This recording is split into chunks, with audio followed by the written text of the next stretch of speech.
Hi, I'm Tim. Welcome to Watchbox, and thanks for logging on. If you love this watch, email me, tmosso@thewatchbox.com. It's in the description below.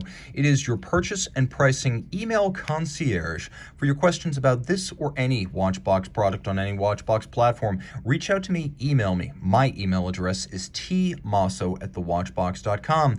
Today we are discussing a 2016 limited edition of 18 pieces. In grade 5 titanium, this is the MB&F HM10 Black Badger Edition. HM10 spelled HMX. It was a successor to the MB&F 10th anniversary watch that was launched in 2015. Unlike that watch, which was a series of multiple colors and 20 examples, this one is in units of, or editions, I should say, of 18, and it uses James Thompson's superb Black Badger AGT Ultra Lume technology to create a fireworks show in the dark that the original anniversary model cannot touch. So this watch is unusual in its shape and its size. Let me do my best to explain. If you include the crown and the forwardmost tip of the lugs, you will come up with a distance from front to back of 47.4 millimeters. The distance across the wrist, the absolute width extreme, is 44.4 millimeters, and then the watch is 20.7 millimeters thick, but that doesn't really explain because it doesn't feel that thick on the wrist. And probably best to show you, take note that the pivot points where the straps actually hinged are far inboard of the edge of the case, so it's actually narrower across the wrist than the, well, let's call it lug-to-lug dimension. The timepiece fits easily on my wrist of 16 centimeters. In fact, I think a wrist as small as 13.5 centimeters circumference could wear this thing. It's not going to fit underneath a dress cuff, no way. But you can see it's not broad across the wrist, and from over the top, it's actually not over the edge of either side of my wrist, and that's even more evident down the barrel.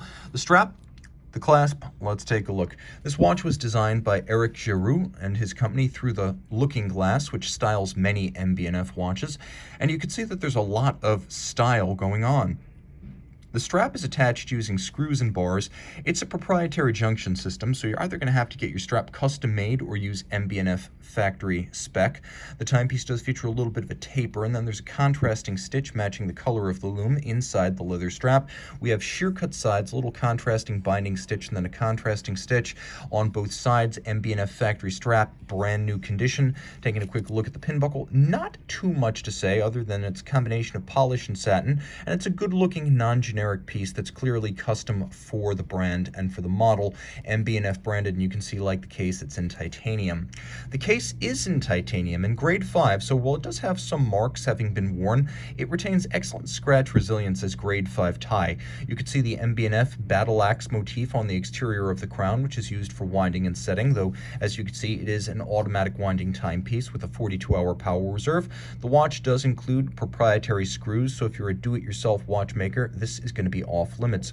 Black DLC insert on the back for contrast. You can also see that a combination of polish, media blasted, and satin finishing is used to create additional contrast. From the top, you can see what look almost like automotive grills radiating their energy, and we may as well do our lume shot now. As you can see, that AGT Ultra material glows in spectacular fashion, and because the light comes in through the top, through this sort of skylight, it energizes the lume of the jump hour system. And you can see how as minutes and hours come up, they're already energized.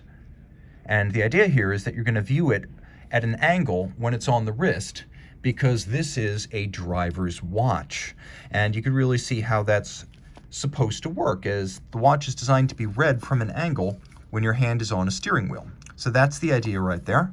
And there's a lot to love, both inside and outside. As you can see, there's quite an architectural composition in here with the pivots for the wheels. You can see the wheels themselves, polished caps, almost like gas caps or perhaps radiator caps on top of these grills that are mounted on an underlying structure that has been satin finished on top of a directionally grained movement base. Now, this, I believe, is a movement module created by Agenor for MB&F. So the module is Agenor with work from MB&F in-house and support, and then the base movement is a Sellita SW300. So it's 29 joules, bidirectional automatic winding, 4 hertz beat rate, a 42-hour power reserve. It does have stop seconds, though it does not have a constant seconds indicator. You can stop the time. It's scrolling minutes with jumping hours, and then all of this is 30 meters water resistant, and it is an 18-piece limited edition. The rotor, as you can see, is an extravagant piece and an entertaining bit of kit in its own right. 22 karat gold, not 21, not 18 karat, certainly not tungsten,